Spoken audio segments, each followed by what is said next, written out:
আমরা প্রথমে রূহের জগতে ছিলাম, সেখান থেকে মায়ের পেটে আসছি, সেখান থেকে দুনিয়ার জগৎ থেকে আমরা আবার কবরের জগতের মধ্যে চলে যাব। সেই জন্য আল্লাহ বলেছেন, বান্দা আমি তোমাকে প্রথমে দুর্বল অবস্থায় সৃষ্টি করেছি, অর্থাৎ আপনি যখন শুক্রাণু ছিলাম, বীর্য আকারে ছিলাম, তখন আমরা দুর্বল। এরপরে আল্লাহ তাআলা আমাদেরকে হাত পা চোখ কান শক্তি দিয়ে দুনিয়ার মধ্যে পাঠিয়েছেন। এভাবে 60 বছর 50 বছর 80 বছর দুনিয়াদারি করার পরে যখন আমাদের আবার বার্ধক্য এসে যায়, আমরা আবার দুর্বল হয়ে যাই। এভাবে অবশেষে আমরা কবরের মধ্যে চলে যাই। তো সেই কবরের জগতের মধ্যে আপনি কতদিন থাকবো সেটার কোনো গ্যারান্টি নাই। আপনি একটু চিন্তা করে দেখুন, আপনার দাদা মারা গিয়েছে আজকে কয় বছর হচ্ছে, এখনো কোথায়? নাকি জান্নাতে চলে গেছে? তো আমিও মারা যাব, আপনিও মারা যাবেন। ও দুনিয়ার মুসলমানরা শুনে রাখো, যতক্ষণ পর্যন্ত না কিয়ামত সংগঠিত হবে ততদিন পর্যন্ত আপনি কবরের মধ্যে থাকব। সেটা 500 বছর হোক, সেটা 1000 বছর হোক, সেটা 1 কোটি বছর হোক, কিয়ামত না হওয়া পর্যন্ত আপনাকে কবর থেকে তোলা হবে না। তাহলে একটিবার চিন্তা করে দেখুন, সেই অন্ধকার কবরের মধ্যে আপনার ডানেও মাটি, আপনার বামেও মাটি, পিছনেও মাটি, সামনেও মাটি। আপনার ওই ঘরের মধ্যে কোনো লাইট থাকবে না, কোনো ফ্যান থাকবে না, কোনো এসি থাকবে না, চারিদিকে শুধু অন্ধকার আর অন্ধকার। ওই অন্ধকারের মধ্যে আপনাকে 1 যুগ 12 বছর কাটিয়ে দিতে হবে। আর সেই জগতের জন্য আপনি কি প্রস্তুতি নিয়েছেন সেটা একটু চিন্তা করুন।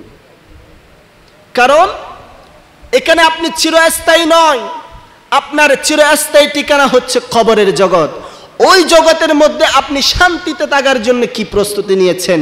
কারণ আপনি যদি বদকার হন, আপনার আমলনামা ঠিক না থাকলে কবরের মধ্যে হাসর হওয়ার আগ পর্যন্ত যতদিন আপনি কবরে থাকবেন ততদিন পর্যন্ত আপনাকে ফেরেশতারা আযাব দিতে থাকবে, কবরের আযাব ভোগ করতে হবে। আর আপনি যদি জান্নাতি হন, নেককার হন, নামাজি হন, আপনি যদি ভালো মানুষ হন, আমার নবীর প্রেমিক গোলাম হন, উম্মত হন, আহলে বাইতের আশিক হন, তাহলে কবরের মধ্যে আপনি শান্তি আর শান্তি পাবেন। জোরে বলেন সুবহানাল্লাহ। সেই কবরের জগৎ থেকে আমরা আরেকটা জগতে যাব, সেটা হচ্ছে হাসর। সেটা হচ্ছে কি? হাসর। হাসরের চিত্র এত ভয়াবহ হবে। আমার আল্লাহ বলছেন, ইয়াউমা ইয়াফিরুল মারউ মিন আখিহি ওয়া আবিহি ওয়া উম্মিহি ওয়া সাহিবাতিহি ওয়া বানিহি। ও দুনিয়ার মুসলমানরা শুনো শুনো, হাসরের ময়দানের চিত্র এত ভয়াবহ হবে। সেদিন ভাই ভাইকে চিনবে না, বাবা সন্তানকে চিনবে না, সন্তান বাবাকে চিনবে না, মা সন্তানকে চিনবে না, সন্তান মাকে চিনবে না, স্বামী স্ত্রীকে চিনবে না, স্ত্রী স্বামীকে চিনবে না। সেদিন সবাই শুধু নফসি নফসি করবে। এক দূরে সৈয়দনা আদম আলাইহিস সালামের কাছে যাবে, সে বলবে ইযহাবু ইলা গায়রি। আরেক দূরে মুসা কালিমুল্লাহর যাবে, তিনিও বলবে ইযহাবু ইলা গায়রি। আরেক দূরে ঈসা রূহুল্লাহর কাছে যাবেন, তিনিও বলবে ইযহাবু ইলা গায়রি। এভাবে শুধু আমরা হাসরের ময়দানে ছুটাছুটি করতে থাকবো, কতক্ষণ এদিকে কতক্ষণ এদিকে। আর এক প্রান্ত থেকে আওয়াজ আসতে থাকবে, আইনা উম্মতি আইনা উম্মতি, আমার উম্মত কোথায়, আমার উম্মত কোথায়।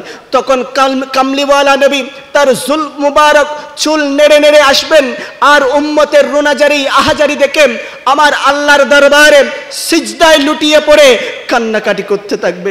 তখন আল্লাহ তাআলা তার হাবিবের আহাজারি রোনাজারি উম্মতের প্রতি দরদ দেখে আল্লাহ তার হাবিবকে ডাক দিয়ে বলবে, এ আমার হাবিব, ইরফা রাসাক, আপনার মাথা উত্তোলন করুন, ইশফা, আপনি শাফাআত করুন, ফাশাফা, আপনার শাফাআত কবুল করা হবে। আর একটু জোরে বলেন না সুবহানাল্লাহ। তাহলে কাল হাসরের ময়দানে আমাদেরকে বাঁচাবেন তিনি কে?